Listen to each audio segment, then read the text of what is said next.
being compassionate means taking care of yourself and your child. It doesn't mean being a doormat. It doesn't mean being permissive. It means having some standards about what's healthy, what's wholesome. You're listening to the Mindful Mama podcast, episode number 234. Today we're talking about how to practice self-compassion with Dr. Susan Pollak. Welcome to the Mindful Mama podcast. Here it's about becoming a less irritable, more joyful parent. At Mindful Mama, we know that you cannot give what you do not have. And when you have calm and peace within, then you can give it to your children. I'm your host, Hunter Clark-Field's Mindful Mama mentor. I help smart, thoughtful parents stay calm so they can have strong, connected relationships with their children. I've been practicing mindfulness for over 20 years. I'm the creator of the Mindful Parenting Course and membership, and I'm the author of Raising Good Humans, a mindful guide to breaking the cycle of reactive parenting and raising kind, confident kids. Welcome back, my friend. Oh my goodness, what a summer. What a time this is. It's summertime as I'm recording this. And if you're new, a special welcome. Of course, I want to welcome you especially. Yay. Nice to have you here. Thank you for putting me in your ears. This is like a crazy time, this whole 2020 year. We didn't know how good we had it, I think, in 2019. But I'm just like connecting with the parents in the Facebook group and listening to you and hearing the struggles. It's such an intense time. And that's why I'm so happy that we have this amazing episode for you. We're going to be talking to Dr. Susan Pollak. She is a longtime student of meditation and yoga who has been integrating the practices of meditation into psychotherapy since the 1980s. Dr. Pollak is co-founder and teacher at the Center for Mindfulness and Compassion at Harvard Medical School and the Cambridge Health Alliance. And she's the author of the new book, Self-Compassion for Parents, Nurture Your Child by Caring for Yourself. And, I think it's really true that none of us really knew how hard it was going to be as a parent.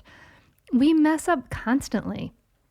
But, when we respond to ourselves with harsh criticism and judgment, we really leave ourselves feeling helpless and incapable. It's not helpful, even though it's a strong, strong habit for so many of us. And so even though it can feel strange, the practice of self-compassion is essential to becoming a more mindful parent and to really grow your parenting skills and practices. And so today I talked to Dr. Susan Pollak, and we talk about, I want you to listen for some important takeaways, how we can tolerate failure better and have more resilience when we have self-compassion. How 95% of us grow up with imperfect parents. And I love this little saying, if you lose it, you can use it. I can't wait for you to hear all about these pieces because they're really going to provide some insight, I know, for you. Before we dive in, I want to let you know that I still have a couple, like just 2 spots left in the Mindful Parenting Teacher Training, and we will be starting in October 1st. So that gives you time to go through the Mindful Parenting course before then, if you're listening to this in real time. So if you're interested and you want to grab one of those last 2 spots, I'll probably go before the deadline. That's at mindfulparentingcourse.com/teach. That's mindfulparentingcourse.com/teach, or just reach out to me and ask me more about it. You can DM me on Instagram or wherever you find me on the interwebs. But yeah, it's amazing. I'm so excited for this program to be moving into its second round and have teachers going out there in your communities. So cool. OMG. All right. I know I want you to hear about Dr. Pollak and her self-compassion work, and it's so vital. So let's dive right in. Join me at the table as I talk to Dr. Susan Pollak. Susan, thanks so much for coming on the Mindful Mama podcast. Oh, thanks so much for having me. This is delightful. I'm so glad you are on. You have so much incredible history with meditation, and I'm so excited. Love, love, love your new book, Self Compassion for Parents. Oh, thank But you. I am curious about how did you? I know that you got started meditating when you were just a wee young thing. Is that not true? That is true, and I was in elementary school. Oh my goodness.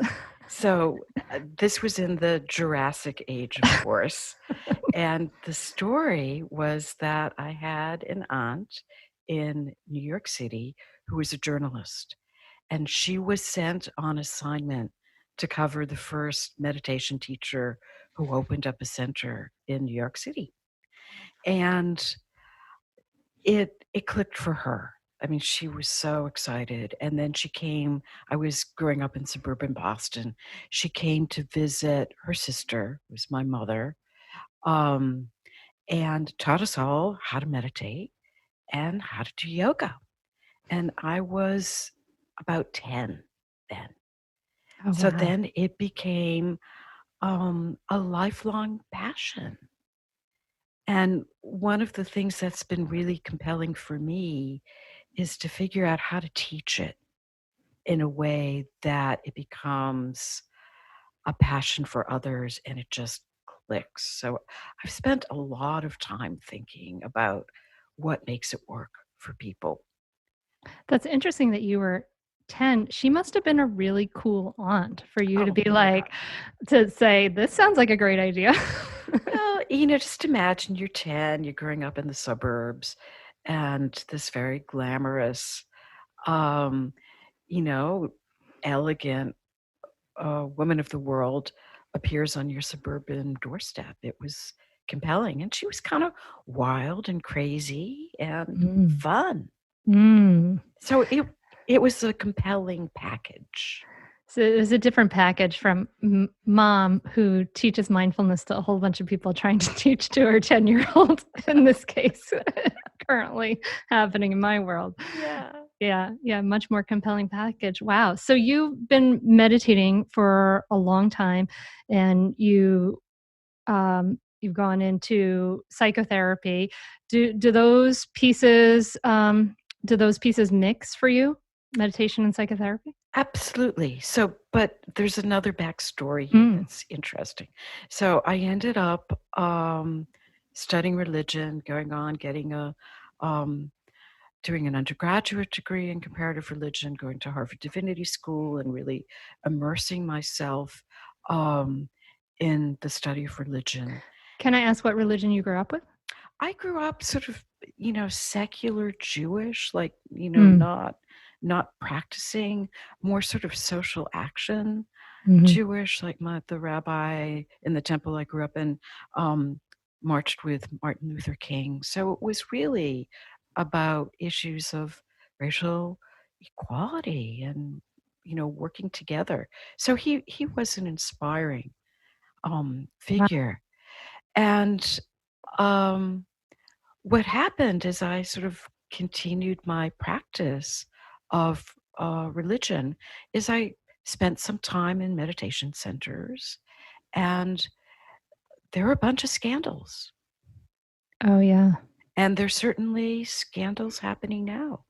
And that got me interested in psychology because Oh, what I was seeing was the underbelly and the ways that people use power. I mean, it's very relevant now. Use control, the way women were manipulated. Um, and I got very interested in psychology and in trauma. So mm. that I really ended up doing a pivot from the academic study of comparative religion to learning about psychology. And at that point, I was studying at Harvard. There are a lot of wonderful feminist psychologists there, including Carol Gilligan, who's just launching her career. She wrote In a Different Voice. She was really one of the first feminist psychologists. Um, and then I began studying with the woman who is now considered to be like the mother or grandmother of trauma theory. named Judith Herman. Wow. So I went from being immersed in the world of meditation to being immersed in the world of psychotherapy. So I put the meditation on hold, but then as I was training to be a therapist, I hit a wall with some patients where, and this is sort of so much like being a kid. You're trying to, or being a parent of a young kid, you're saying something, and the person lets you know that you really are an idiot. I mean, there's no question about it, but you are utterly an idiot and stupid, and everything you say is stupid. For me, it was a great training for being a mom. Oh, I Um, bet. yeah, especially a mom of teenagers. And then what happened is I hit a wall. I couldn't say anything that was intelligent. I took a deep breath and I thought, well, what would help me if I was feeling this way? And my 30 years of meditation came flooding back. And I said, let's try this. And I sort of did some basic mindfulness exercises, and they worked. Mm. And I thought, ooh, I like this. And then, of course, I didn't want to do any harm. So, as a therapist in training, you are always getting someone that you can consult with and supervise you. So I said to my consultant, my supervisor, can we talk about this? And this is back in the mid 80s when there wasn't research on mindfulness. We didn't even call it mindfulness, we called it meditation, and it was weird. I mean, make no doubt about it. It was weird. It was like guys with turbans and no shirt on, Or Hare levitating. Krishnas. I mean, it was really, tie-dye shirts. I mean, it was really marginal and not respected. And she looked at me like, I'm not joking here, like I had said, I want to be sleeping with my patients. Oh, And she was horrified and said to me, in her snottiest voice, Susan, you can do whatever you want behind closed doors, but I will not supervise you in this. oh my Like I was gosh. really, really breaking the rules. So luckily, I found some colleagues who were also in graduate school and interested in the dovetailing of psychology and meditation. And we started working together and writing together and doing conferences together. But it was at that point, it was really weird and really taboo. Stay tuned for more Mindful Mama podcast right after this break.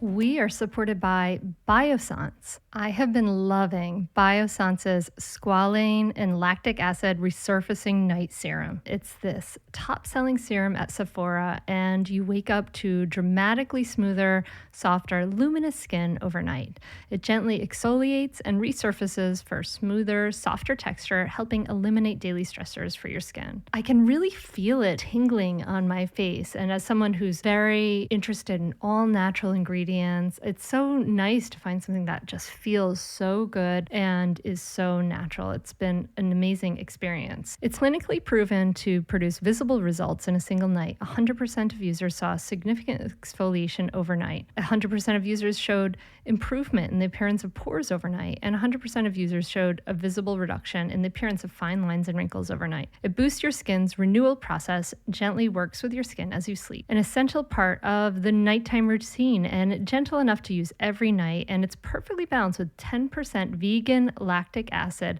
powerful enough to produce dramatic results, but gentle enough for daily use. Go to biossance.com to get 20% off your next purchase with the code HUNTER. That's BIOSSANCE, biossance.com. Wow. So now you can look back and say, well, I was very cutting edge. And at the time, you were probably like, oh my goodness, you'd think I would have, I've asked this person to like dance around naked in the room. or worse. Yeah, or much worse. Yeah, exactly. But for Wow. decades, I was really quiet about my interest in meditation.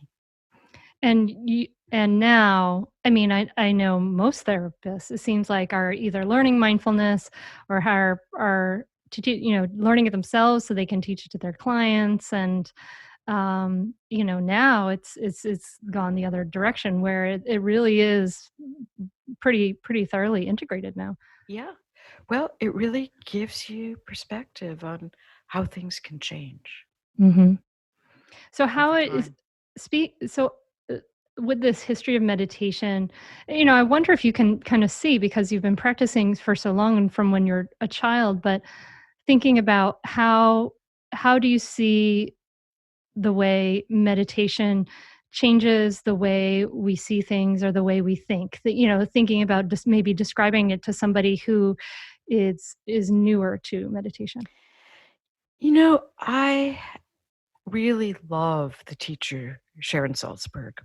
Um, and she says it so beautifully and succinctly in her book, Real Happiness, that I'm just going to go ahead and quote her. And what she says is that meditation, particularly loving kindness meditation, has the power to change your story. Mhm.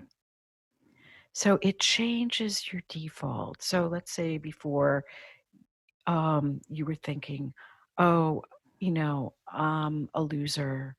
I'm a terrible mama. I can't do anything right. Um, you know, I might as well just give up or, you know, run away or, stop being a parent or whatever rabbit hole you may fall into. With meditation, you can say, well, and this ties into self compassion as well. I'm human. I make mistakes. I'm not perfect all the time, but there are parts of me that are really excellent. And there are parts of me that are really passionate about my kids and caring for my kids. And what would happen if I shift the focus and looked at that rather than my drawbacks?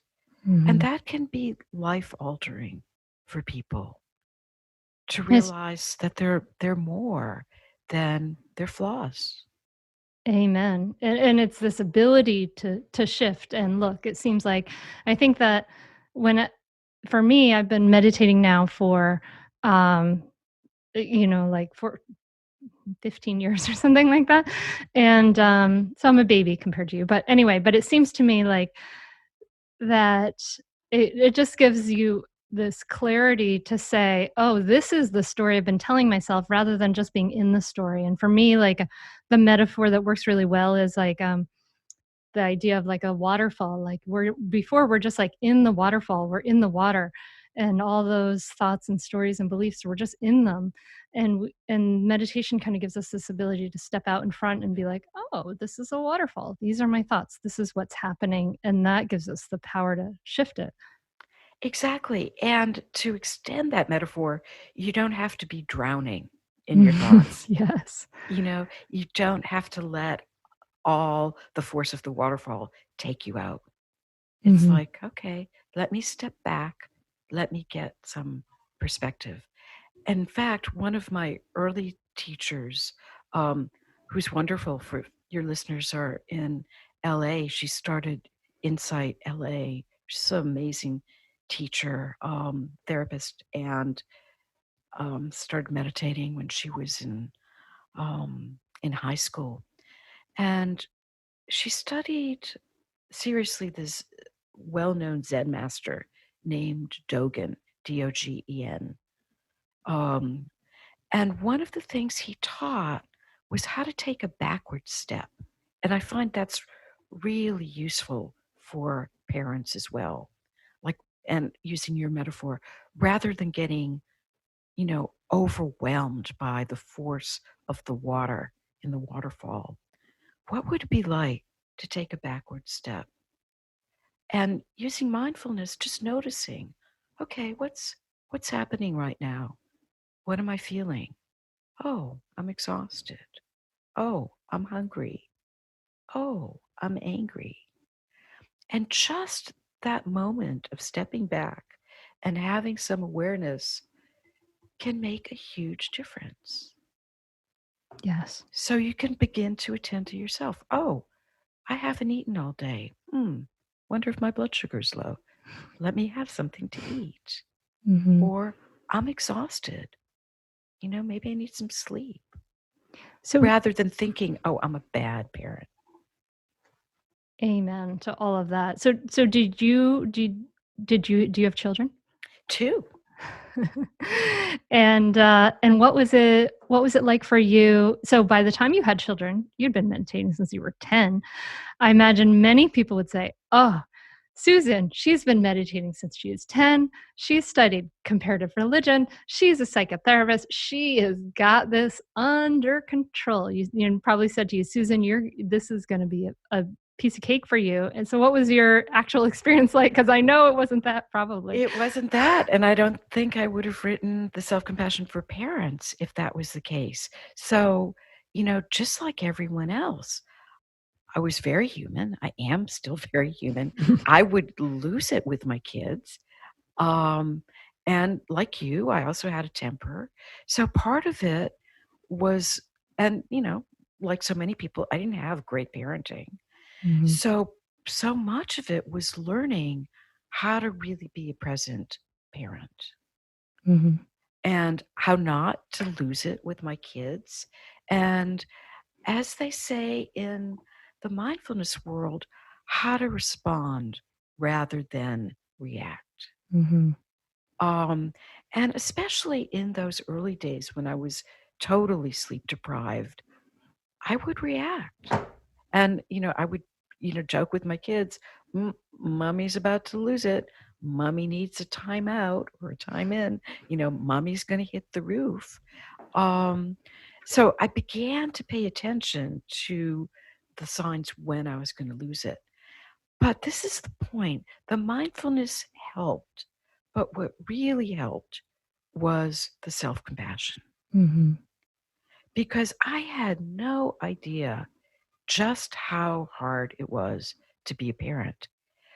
And if we think about it, being blunt here, mindfulness comes out of a monastic tradition. Mhm. So these monks weren't changing diapers, all day. They weren't running after kids. They weren't breaking up fights. They weren't cooking breakfast, lunch, and dinner. And now, especially with the pandemic, they weren't trying to work and homeschool their kids. I mean, it was a very, very different situation.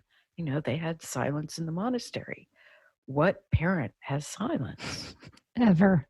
Ever, Yeah. ever. Yeah, we've joked that if the Dalai Lama, like what would happen if he was sort of stuck at home for 3 consecutive snow days with a 5-year-old?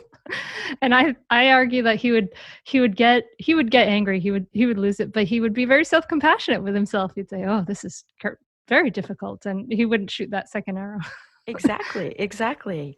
So that, and self-compassion is, as you probably know, relatively new as a discipline. Kristen Neff really did the first piece of research on self-compassion in 2003. So when my kids were really young, self-compassion wasn't around as a skill. Um, and now I think it's an enormous benefit for parents because when you do lose it, when you hit the roof, when you yell or scream or melt down, you can recover and you don't have to hate yourself. So for me, that was the real take home. Like, okay, we all lose it and doesn't mean I'm a bad mom and I don't have to hate myself or think that, my kids are going to need 30 years of therapy. Mhm. Yes, we all worry about that. Yeah, I think that and I'd like for you to talk to us about exactly what self-compassion is. We have had Kristen Neff on the podcast way back when, but I agree that like this piece of, mindfulness is wonderful. Mindfulness for, we know the research, like it helps us reduce our stress response. It helps us lose it less. And that's wonderful. That's great. Um, and it helps us see clearly. But the truth is we're gonna all lose it at some point or another. We can aim to lose it less, but we're not going to be perfect. We're never going to get to that point where we're just some floating, serene parent that never makes a mistake. And besides, that would not be a great example for our child who grew up. And it's so funny because I have to, to explain that, like, actually, it's okay for you to have these mistakes and mess up and have these problems, because imagine if your child did grow up with some perfect person who had never had a temper, never lost it, never yelled, and they grow up as a normal human being, and they would think, what the heck is wrong with me? Why can't I be like this perfect parent of mine? So we're all going to be losing it. And self-compassion actually does help us recover more quickly and easily, doesn't it? Exactly. And it helps with resilience. And one thing your listeners may take comfort in, and I learned this from one of my mentors, which is 95, if not more, percent of us grow up with imperfect parents. So luckily, there are very few people who have to deal with the shadow of a perfect parent. Yeah. And one phrase I like is, and I use this in my book, is if you lose it, because we all lose it, you can use it. So, like, how can you work with what's come up? How can you learn from it? Rather than beating yourself up, how can you just say, all right, I messed up. I'm human. We all messed up. We all mess up. What can I do differently next time? I love that phrase. If you lose it, you can say it again. If you lose it, You can use it. you can use it. So good. So it's It grist for the mill. it's a teacher. It's a teacher. Like, so this moment is a teacher, and it's teaching you some lesson, right? Like, what is the lesson that this moment is teaching you? Exactly. Yeah. So was And I hungry? Was I tired? Am I expecting too much? And then there's also, you talk also about in your book about also, maybe there's unresolved wounds. There's many things that can be coming up in these moments exactly. that we can learn from. Yeah. Like, okay, I just lost it because my kid, you know, dumped the spaghetti that I just made on the floor. Why did I get so angry? And that can often take us back to early childhood experiences. Were you one of the people who was taught you needed to be in the clean plate club? You Mm. know, if you didn't finish dinner, did you have to eat it for breakfast the next day? Oh my You God, I know? remember sitting there in front of a plate of Brussels sprouts that were boiled. Mom, I'm sorry, because I know you listen to all these episodes. So you didn't make Brussels sprouts in a very yummy way in the 80s, and they were boiled, and they were so bad. And I remember having to sitting there for hours after dinner was done. And looking at those Brussels sprouts. Yeah, and probably hating those Brussels sprouts. Just so you know, I hated Brussels sprouts too growing up because I think people didn't know that you could, get them Roasting people. nice and crispy. But yeah, so many of us have had traumatic experiences with overcooked vegetables. I think, just not to digress too much on overcooked vegetables, but the boiled summer squash, oy vey, was so soft and slimy. It was terrible. Yeah. But there's all kinds of things that come up for people. I mean, for many women, this specter of perfectionism comes up when a house is dirty or things are messy. It feels really threatening. A lot of people get triggered by the "they're not listening to me" thing, right? Mhm. Exactly. And it's the dirty house. It's the they're not listening to me. And for so many women, it can be weight issues, body image issues. Um, I have so many people say, oh, my daughter's put on weight and it drives me crazy. Mm. So if you've been body shamed, that is probably a baggage that you carry. Mm-hmm. If you were yelled at for not having a clean room, that may be baggage that you carry. And I find a lot of not to stereotype too much by gender, but I find that some people find a lot of fathers sometimes, many fathers I have noticed in mindful parenting anyway, want ex- expect instant responses, instant obedience kind of thing. And that's so is that can be more of like a cultural baggage, right? Like we all kind of have we may have personal baggage from our Brussels sprouts, and but we all have some cultural baggage too that we bring into parenting. That it's important to take a step back at it and look. Yeah. And you're exactly right. Some gender baggage where lots of people expect to be obeyed or Mm. expect subservience. So just looking at the dynamics you grew up with and then looking at how they get played out with your family is really important. Are you expecting your kid to eat all his Brussels sprouts or broccoli? Maybe he doesn't like the way it tastes. Are you expecting the kid to, make their bed every morning and clean up their room? Good luck. Uh, and if you say jump and the kid doesn't jump and you get angry, what is that about? Yeah. Yeah. It's important to check these expectations that because we don't even see them. I think sometimes, like what I think I didn't see was that I did expect that instant obedience. And I sometimes still find myself expecting that. Whereas, if I ask if I ask my daughters to, I don't know, put her backpack away or whatever, if I ask my husband to put something away, I wouldn't expect him to just jump up that second and do it, actually. But I do expect that often. I find that I notice I'm expecting that from my daughters. Yeah. We have this whole level of different expectation for children that I think is very much just sort of in the soup of our culture. Yeah. And again, it goes back to really wanting to be listened to Mm. rather than, kids are on a different, in a different world, in a different sense of time.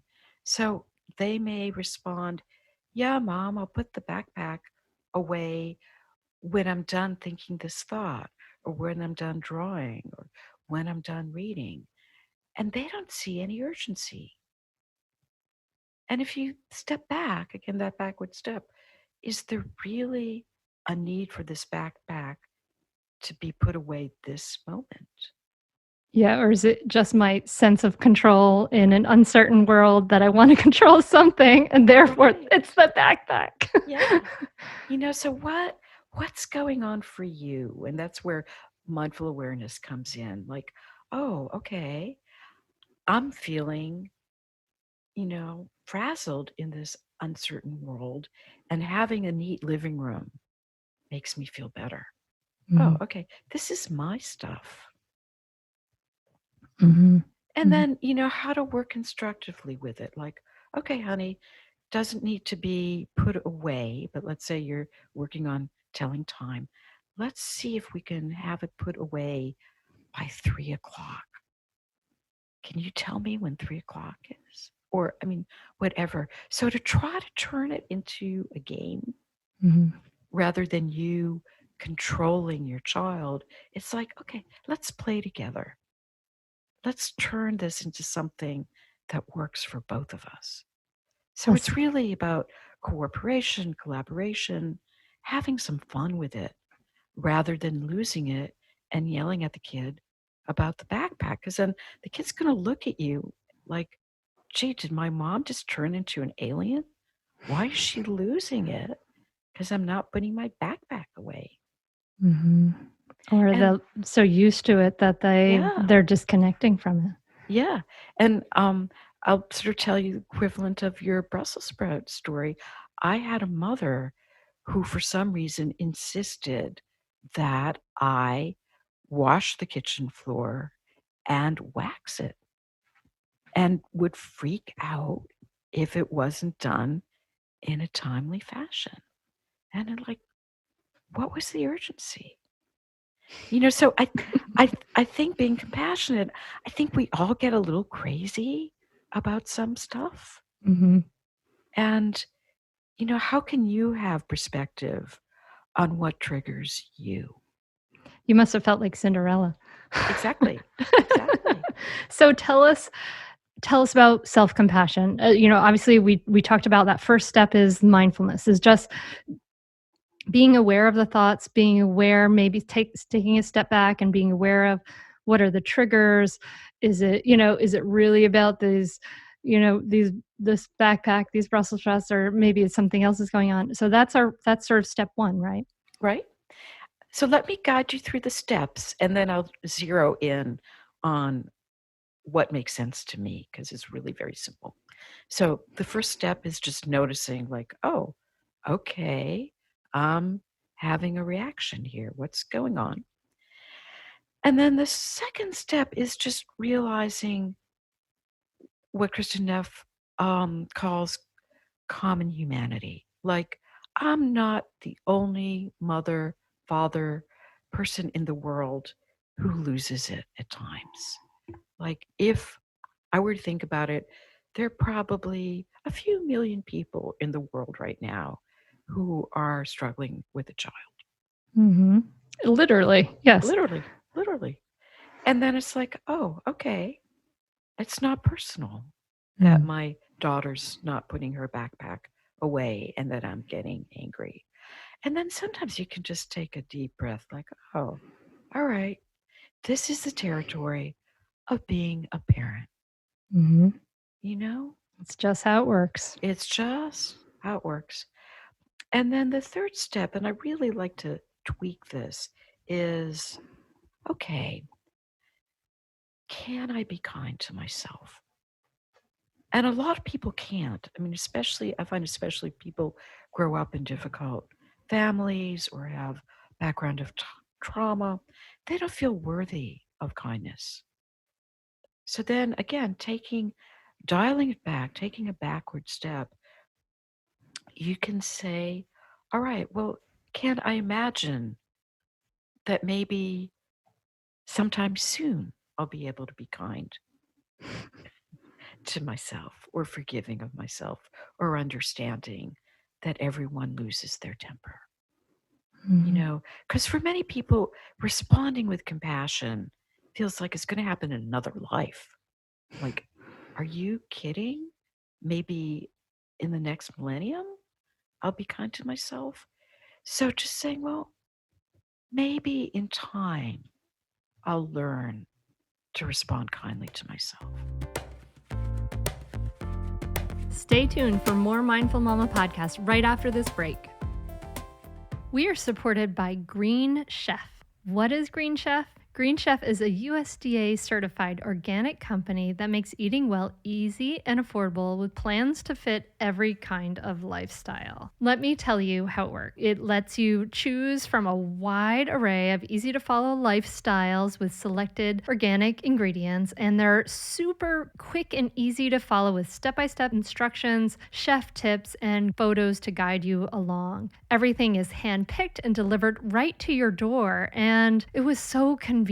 It makes it really easy. The packaging was really clean and not a ton of plastic, and it actually is the most sustainable meal kit, offsetting 100% of its direct carbon emissions and plastic packaging in every single box. We were so psyched to enjoy this as a family after all of the cooking and constant cooking in coronavirus pandemic. We got a little bored with our own patterns, and it really was was this wonderful way to enjoy a diverse array of meals, and it gave us ideas that we wouldn't have gotten before. It really was a spark of creativity, and my daughters really, really enjoyed being a part of cooking the Green Chef meals. And it was just so convenient to let Green Chef do the meal planning, the grocery shopping, and most of the prep for you. It was really, really a nice relief. My daughter loved this one meal that she made for lunch, and it even inspired my husband to cut potatoes a different way, and we were all raving about these potato pancakes that were in this one meal that we all had. And it was really, really delicious and just so convenient and easy. Use the code HUNTER80 to get $80 off your first month plus free shipping on your first box. Go to greenchef.com/hunter80 to redeem and for more details. Now, what do you say to the people who are worried about responding with kindness to themselves because they're worried about letting themselves off the hook? They're worried that if I accept that I have a temper, then I'm just giving up. I'm just going to be one of those people who yells and has a terrible relationship with their child. I don't want that. I can really imagine Exactly. many people say that. Yep. Many people say that, and many people misunderstand compassion. So they think that it's about being indulgent. Like, oh, if I respond with compassion, that means I'm going to let my kids stay home from school, not do their homework, and watch Netflix all day and have chocolate cake and ice cream for breakfast, lunch, and dinner. Of course not. No. Being compassionate means taking care of yourself and taking good care of yourself and your child. It doesn't mean being a doormat. It doesn't mean being permissive. It means having some standards about what's healthy, what's wholesome. So that's a very common misunderstanding. And I think the best way to understand compassion, and this is the definition I like, which is, how would you treat a friend? So let's say your friend is having a hard time because her kid isn't, using the analogy we've been using, cleaning up, putting the backpack away, eating vegetables. And what would you say to a friend if a friend came to you and said, Hunter, I just feel like the worst mom. I just yelled at Billy because Billy wouldn't eat his Brussels sprouts. What would you say? Yeah, it's hard, it's frustrating, and we all do that sometimes. Yeah. And then hearing that, how do you feel? Yeah, you feel, aha, relief. I'm not alone. You're not alone.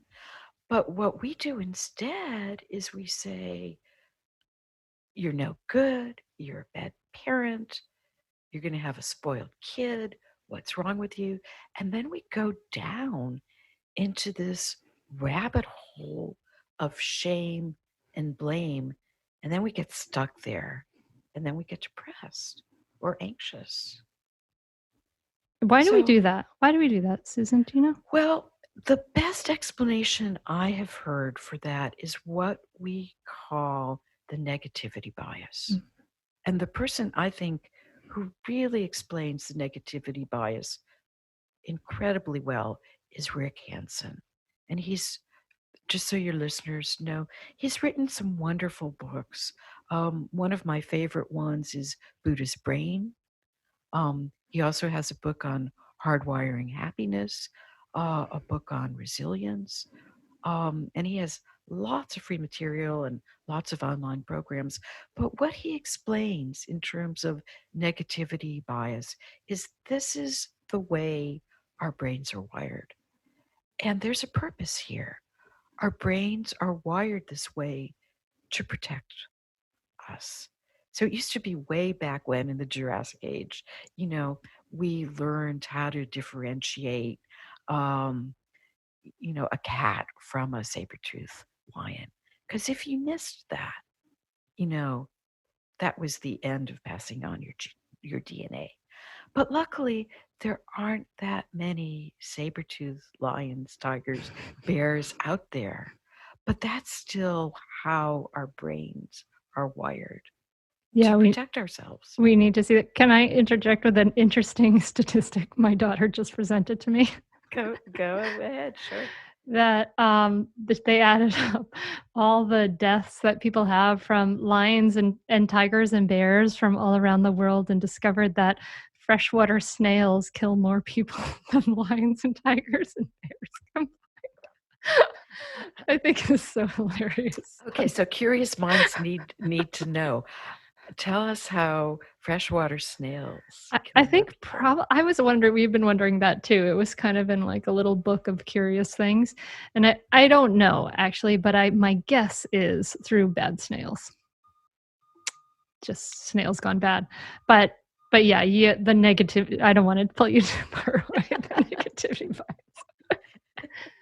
Fun facts to know, yeah. So anyway, that is the way our brains are wired.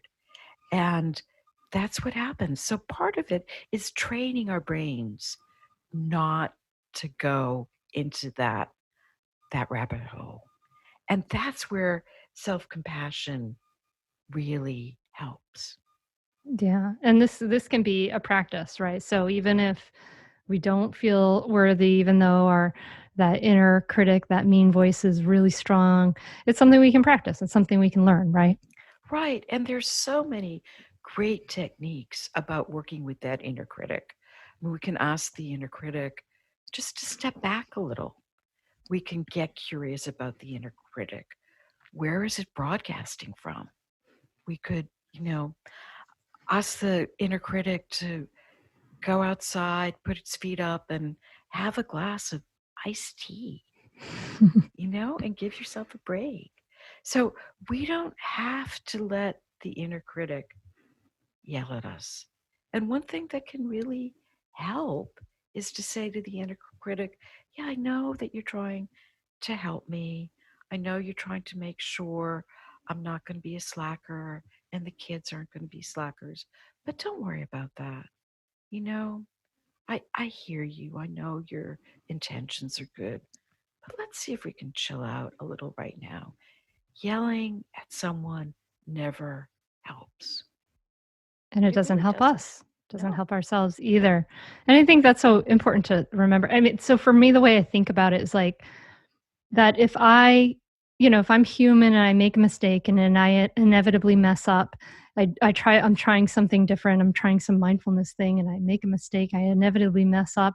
And then I'm harsh and mean and unkind to myself.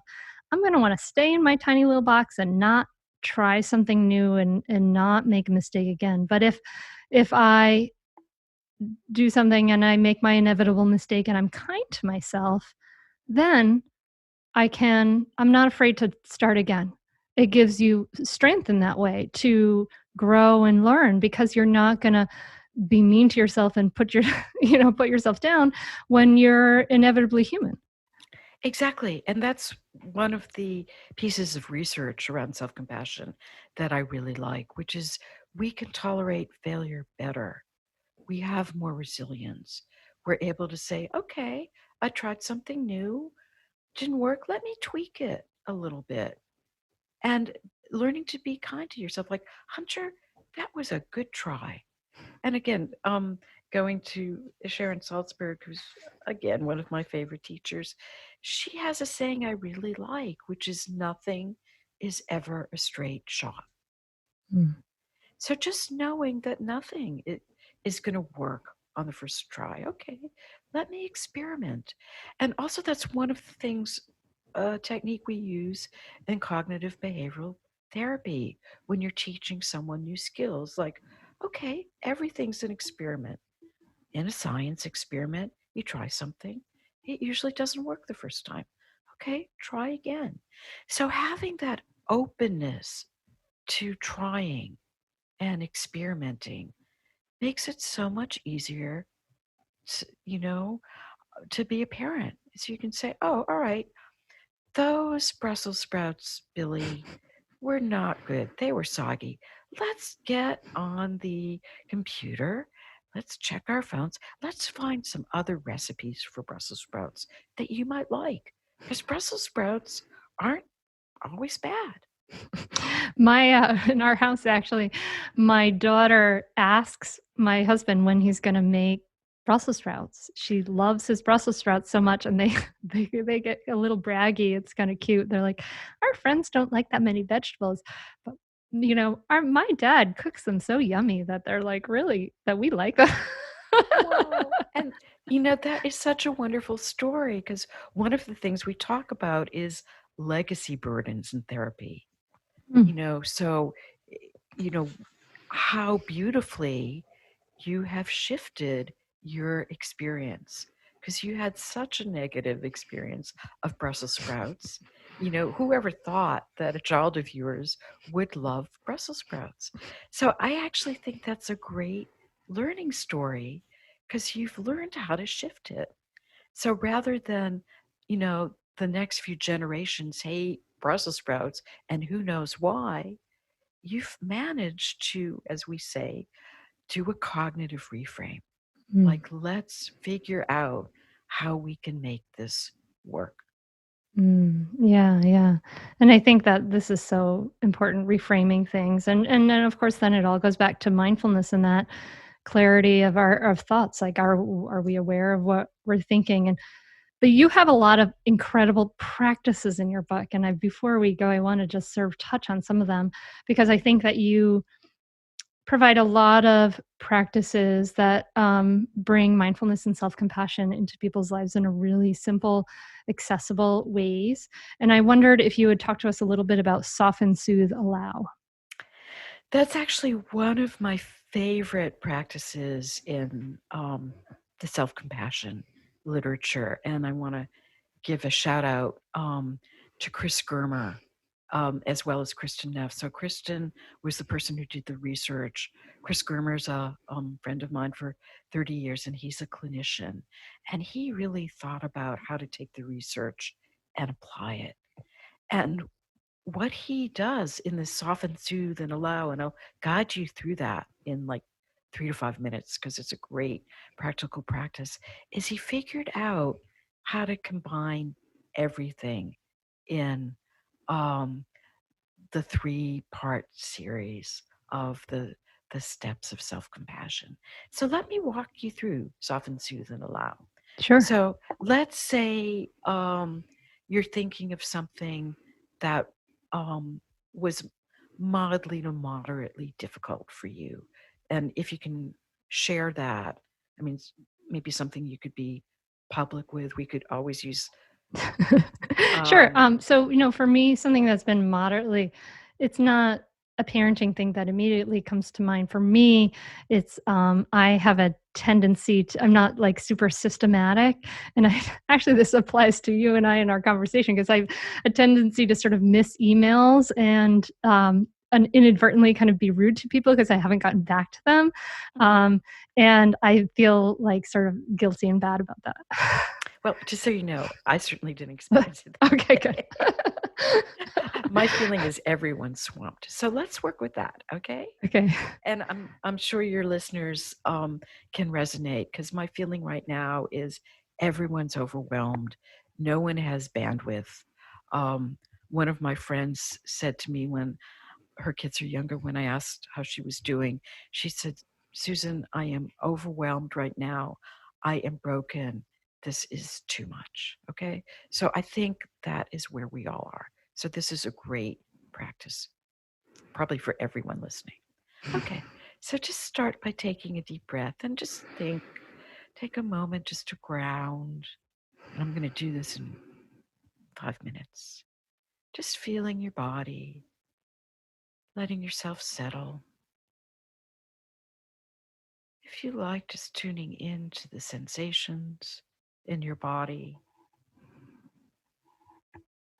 perhaps tuning into the sounds in the room,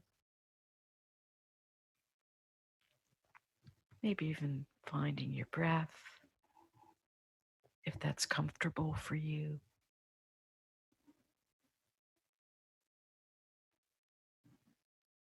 And then just think about that experience of feeling like, oh, you're not organized enough.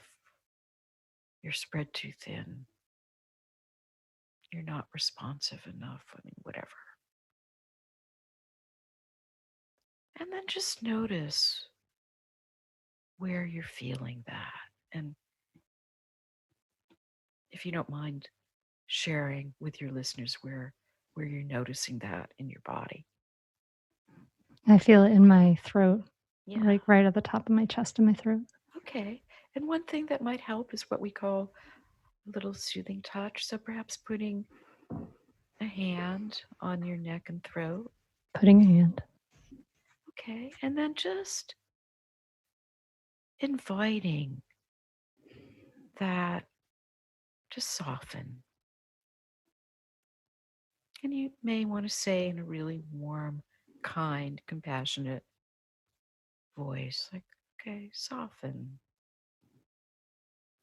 soften, soften. So here we're responding to the body.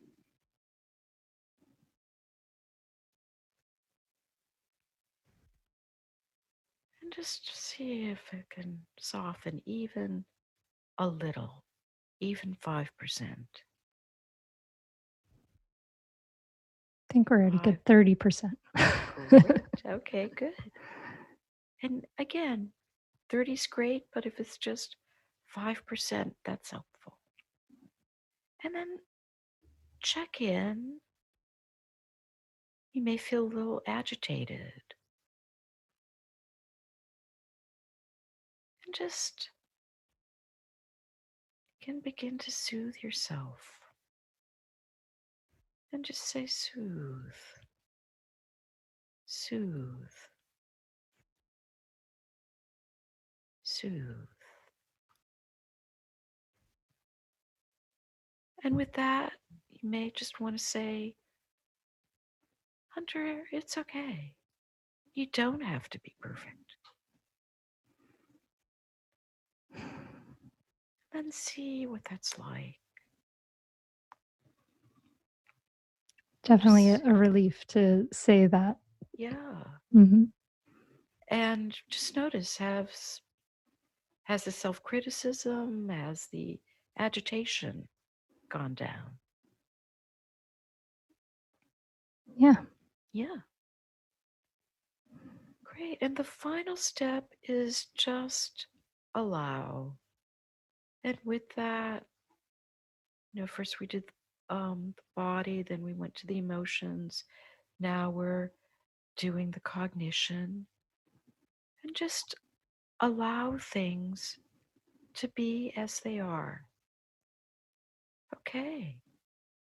You're not the most organized person in the world. It's not the end of the world.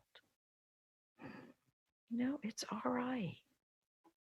And just giving yourself permission to be as you are, not feeling like you need to change that.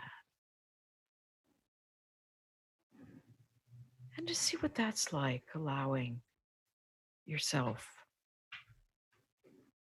to be as you are. Feels good. Yeah.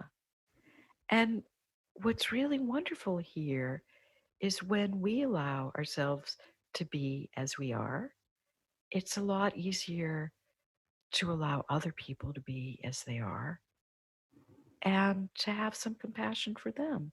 Oh, maybe they're having a hard day. Maybe they have low bandwidth.